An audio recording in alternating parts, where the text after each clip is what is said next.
नमस्कार दोस्तों। आज मैं बजट 2022-23 पर अपना विचार व्यक्त कर रहा हूँ। मैं बता दे रहा हूँ जो बजट पर जो चर्चा चल रहा है कि भारत का बजट है कि इंडिया का बजट है। तो ये बता देना चाहता हूँ कि इंडिया का मतलब जो शहर में उद्योगपति रहते हैं, अमीर लोग रहते हैं। और भारत का मतलब होता है जी जो गांव में मजदूर वर्ग, किसान वर्ग, उसकी बात की जाती है। इसी को बांटने के लिए गरीब, मजदूर, उद्योगपति, अमीर के बीच में इंडिया और भारत का एक कॉन्सेप्ट चल रहा है। और इसका डिबेट का कारण है कि अभी जो बजट प्रस्तुत करने के पहले जो हलवा का कार्यक्रम होता था उसको बंद करके मिठाई बांटा गया है। तो मिठाई बांटा गया है तो इसी से आप अंदाज लगा सकते हैं इसमें भारत का बजट है कि इंडिया का बजट। इसमें मैं बता देना चाहता हूँ कि हलवा जो है ग्रामीण संस्कृति का प्रतीक रहा है और मिठाई जो है शहरी संस्कृति का प्रतीक रहा है। और इसमें हलवा जो है एक तरह से ये मजदूर वर्ग, किसान वर्ग, समाज के दबे कुचले वर्ग से जुड़ा हुआ है। और जो मिठाई जो उद्योगपति और जो अमीर वर्ग से जुड़ा हुआ है। तो इस चलते इंडिया और भारत के बीच का जो गैप इसमें बताया जा रहा है उचित ही बताया जा रहा है, क्योंकि इस बजट में जो ग्रामीण संस्कृति या किसान हो चाहे मजदूर वर्ग हो उसका उपेक्षा किया गया है। और इसका शुरुआत हलवा शिरोमणि के समाप्ति से कर दिया गया है। और इसमें जो एक चीज़ इसमें जो बताया जा रहा है कि डिजिटल इंडिया की बात कर रहे हैं, उसके बाद 200 टीवी चैनल बच्चों के लिए चलाने की बात कर रहे हैं। उसके बाद आप देख सकते हैं कि इस बजट में फिजिकल डिफिसिट जो जिसको वित्तीय घाटा कहते हैं वो 6.9% है, जबकि कांग्रेस के टाइम में 4-4.5% रहता था। तो हाहाकार मच जाता था कि इतना फिजिकल डिफिसिट हो गया है। तो आप इसी से अंदाज लगा सकते हैं कि बजट में क्या प्रावधान है कि नहीं है। और जो 200 टीवी चैनल जो बच्चों के लिए तैयारी पढ़ने के लिए, सीखने के लिए जो चलाया जा रहा है, इसमें एक तरह से जापान चाइना में किया जाता है कि बच्चा का टाइम फिक्स रहता है कितने घंटे आपको इस टीवी पर इतने बजे से इतने बजे तक कार्यक्रम रहेगा, बाकी दिन आप काम करें। एक तरह से बचपना छीनने की बात है। उसके बाद जो इसमें है कि जो शिक्षा का अधिकार जो मौलिक अधिकार के कई ए में लाया गया है उसका उल्लंघन करता है। जो मौ- जो मौलिक कर्तव्य के अंतर्गत 11वां जो मौलिक कर्तव्य दिया गया है कि माता पिता को बच्चों को शिक्षा उपलब्ध करवाने की बात करता है, उसका भी उल्लंघन करता है। तो एक तरह से इस बजट में जो इस तरह से जो दिखाया गया डिजिटल इंडिया 200 टीवी चैनल इस सब का, एक तरह से ये संविधान का भी अतिक्रमण करता है। और बच्चों के साथ खिलवाड़ किया जा रहा है, क्योंकि उम्र एक एक उम्र तक आदमी को खेलने कूदने का, पढ़ने लिखने का भी उम्र होता है। हमेशा काम करेगा, बचपन से ही काम करेगा तो कैसे ही देश विकास होगा, बचपना कैसे विकास हो सकता है, आप इसी से अंदाज लगा सकते हैं इस बजट में क्या है नहीं। दूसरी चीज़ की बजट में जो कहा जा रहा है कि अगले साल तक 8.5 से 9% ग्रोथ चला जाएगा, मुझे नहीं लग रहा है कितना अगर कितनों फास्ट रफ्तार से चलेगा अर्थव्यवस्था, तो ये मुझे लगता है कि 6% भी चला जाए तो बहुत चला जाए। चूँकि क्या होता है कि जब गवर्नमेंट जब सत्ता में रहती है तो मीडिया, उसके बाद जो भी संस्थाएं हैं उनके फेवर में ये करते हैं, वक्तव्य देते हैं, बताते भी हैं। अगर चली जाए तो अच्छी बात है, लेकिन मुझे नहीं लग रहा है कि इस तरह की ग्रोथ जाने की संभावना है। तो इस चीज़ की इन्होंने क्रिप्टो करेंसी पर जो कर लगाया है, जबकि इसको वैधानिकता नहीं दी गई है। एक तरफ तो बोलते हैं कि ये वैधानिक नहीं है, ये गलत, इस पर 30% टैक्स लगाने की बात कर रहे हैं, जबकि संविधान में भी तो कोई व्यवस्था नहीं किया गया है।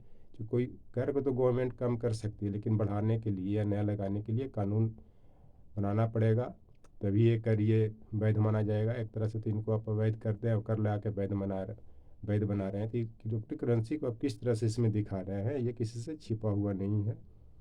और एक तरह से ये संविधान का जो वित्तीय उपबंध होता है जो आर्टिकल 112 से 117 में दिया गया है, इसे तो धन विधेयक का शुरुआत 110 से ही हो जाता है। तो आप इसी से अंदाज लगा सकते हैं कि इसमें संविधान के साथ साथ जो नियम वैधानिकता का जो नियम कानून रहता है उसको किस तरह से उल्लंघन किया जा रहा है। दूसरी चीज़ की इन्होंने ये जो रोड मैप बनाया कि 25 वर्ष आगे तक के लिए, लेकिन 25 आगे तक के लिए योजना आयोग जैसे संस्था को तो समाप्त कर दिया गया। जो प्लानिंग कमीशन जिसको आपको 1950 में जो गठन किया गया था, जो योजना बनाता था, उसमें एससी के लिए अलग, एसटी के लिए अलग या ओबीसी के लिए अलग, हर योजनाएं अलग अलग बनता, उसमें क्लियर कट नज़र आता था। लेकिन आप देख लीजिए कि ये जो 25 साल का जो रोड मैप है, नीति आयोग इसको कैसे इम्प्लीमेंट करेगी, कैसे बनाएगी, कैसे एक ब्यूरोक्रेट को देंगे बनाने के लिए, देखने की बात है, इंतजार करने की बात है। तो इसी बजट में मनरेगा जैसे कार्यक्रम जो ग्रामीण क्षेत्र में आज कोविड काल में जो सब परेशान है, रोजगार उपलब्ध कराता है, उसे बजट की कटौती कर दी गई है।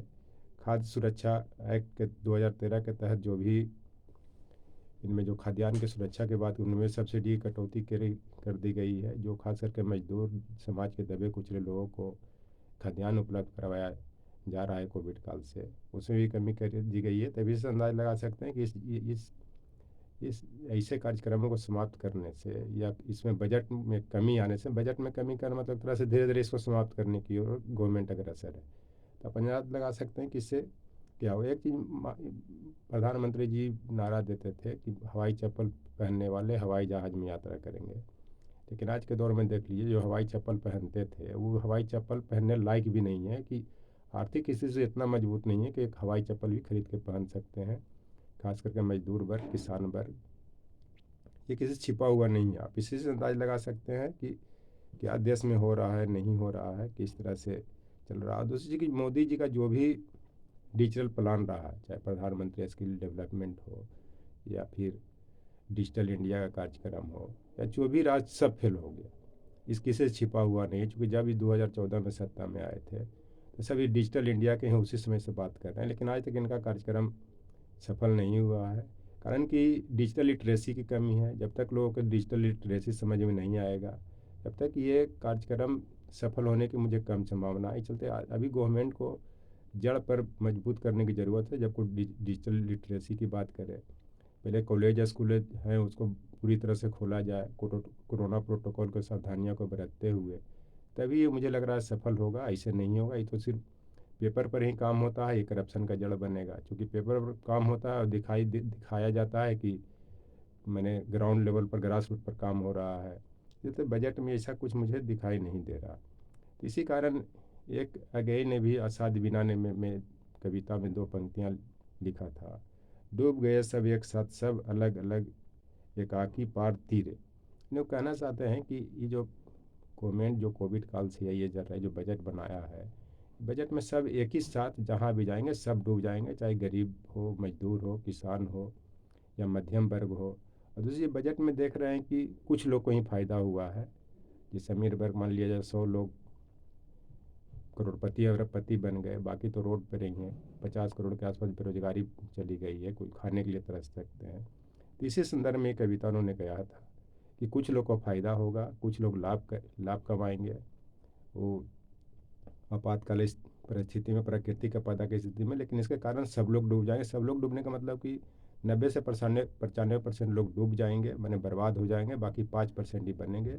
इसी कारण असाद बिना ने उन्होंने कविता कहा था। उसके बाद फिर एक दो पंक्ति और अगय जी ने कहा था कि मेरे हार गए सब जाने माने कलावंत, सबकी विद्या हो गई अकारा दर्द दर्प चूर, कोई ज्ञानी गुणी आज तक इसे न साध सका। कहने का मतलब कि इस गवर्नमेंट में सब लोग हार गए हैं, जितने विद्वान थे, प्लानिंग कमीशन के, प्रधानमंत्री, अर्थव्यवस्था के जो अर्थशास्त्री थे, या बैंक का हो, चाहे जीएसटी बनाने वाले हो, चाहे नोटबंदी लाने वाले थे, सबने कलावंत अपनी विद्या का प्रयोग किया कि देश को कैसे मजबूत किया जाए, कैसे आगे आगे बढ़ाया जाए, कैसे डिजिटल इंडिया बनाया जाए, कैसे बजट को सफल बनाया जाए। लेकिन अभी तक सफल नहीं हुआ। सब एक से एक धुरंधर कलावंत इनके गवर्नमेंट में जो सलाहकार हैं या नेता है, सब हार गए हैं और किसी से छिपा हुआ नहीं है। और ये बजट में एक केसेप और भीसेप का कॉन्सेप्ट आया है। केसेप का मतलब है कि कुछ लोग तो बहुत फ़ायदे में रहते हैं, बाकी लोग नीचे मैंने उतरते जाते हैं, कि मतलब बहुत लोग कुछ 2-4-5% अमीर बनते हैं, 50-95% गरीब बन जाते हैं और मिडिल क्लास से गरीबी रेखा के नीचे चले जाते हैं। इसी कारण केसेप कॉन्सेप्ट आया था। और एक भीसेप आया था कि मैंने पहले स्टार्टिंग में धीरे धीरे वृद्धि होगी, बाद में बहुत तेज़ होगा। जो इनका जो अभी बजट में जो बताया जा रहा है कि आगे का जो ग्रोथ भागेगा 9 से 10% भागेगा या 8.5% भागेगा, वो देखने की चीज़ है। ये भी सेप कंसेप्ट होता है कि पहले तो धीरे धीरे मैंने फिर अचानक बहुत मैंने विशाल रूप में भागेगा अर्थव्यवस्था। लेकिन मुझे ऐसा नहीं लग रहा है, क्योंकि चारों तरफ हाहाकार मचा हुआ है, चाहे उद्योग हो, चाहे नौकरी हो। आप रेलवे में वैकेंसी के भी देख लिए, जो बिहार में जो आंदोलन चला छात्रों का इलाहाबाद में, तो आप इससे अंदाज़ लगा सकते हैं कि इसमें क्या है। दूसरी चीज़ की बजट में जो अभी सबसे बड़ी जो मुझे कमी आ रही है कि निर्वाचन आयोग को मजबूत करने के लिए और धन की ज़रूरत है। कैसे मजबूत किया जाए, चूँकि निर्वाचन आयोग ही प्रजातंत्र का मौलिक स्तंभ होता है और निर्वाचन आयोग पर हमेशा आक्षेप भी लगाया जाता है पक्षपात करने का या किसी तरह से भी। तो अगर ऐसी बातें लोग आक्षेप लगाते तभी जो 5 राज्यों में विधानसभा का इलेक्शन है और ख़ास करके यूपी में है, जो भी पार्टी विपक्षी पार्टी है इस पर नज़र रखने की ज़रूरत है निर्वाचन आयोग पर जो आक्षेप, ताकि इन पर भी अगर इस तरह से आक्षेप लगाया जाए तो दूध का दूध पानी का पानी हो जाए, इस पर नज़र रखने की ज़रूरत है। और बजट में भी निर्वाचन आयोग को कैसे मजबूत किया जा सकता है इस पर ध्यान देने की ज़रूरत है। यही मुझे कहना है। Thank you.